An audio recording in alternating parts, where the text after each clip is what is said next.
মুর্শিদাবাদ পুরসভায় 100 কোটির দুর্নীতি, তদন্তে প্রায় 28 কোটি টাকা তছরূপের প্রমাণ।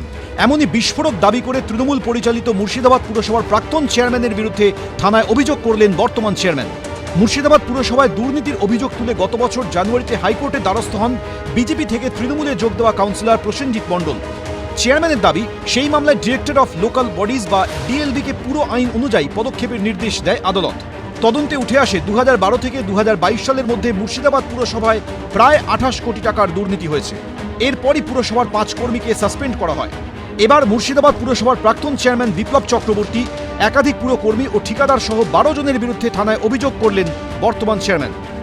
সর্বক্ষেত্রে একটা বেনিয়ম হয়েছে এবং ডিএলবির নির্দেশ মতো আমরা 5 জন পার্মানেন্ট স্টাফ তাদেরকে শোকজ করি এবং শোকজের উত্তর পাওয়ার পর আমরা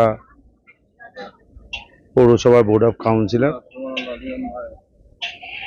দেখতে পেলাম এবং আমরা বোর্ড অফ কাউন্সিলরও কিছু তদন্ত করে দেখি যে সত্যিই বেনিয়ম হয়েছে।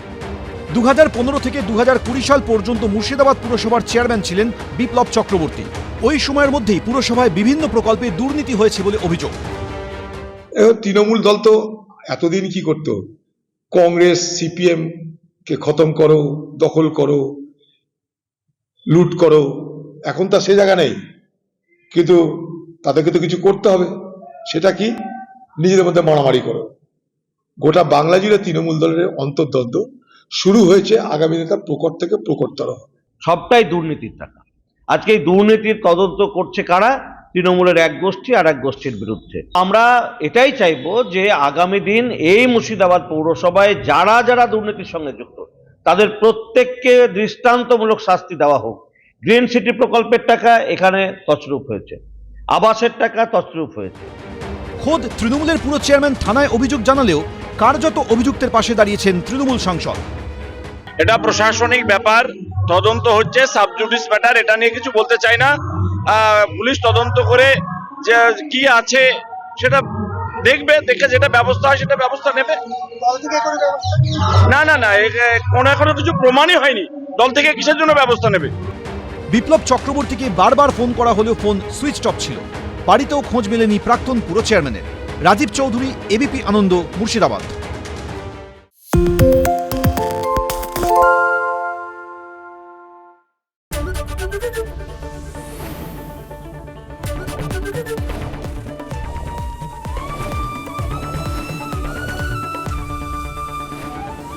এবিপি আনন্দ, এগিয়ে থাকে, এগিয়ে রাখে।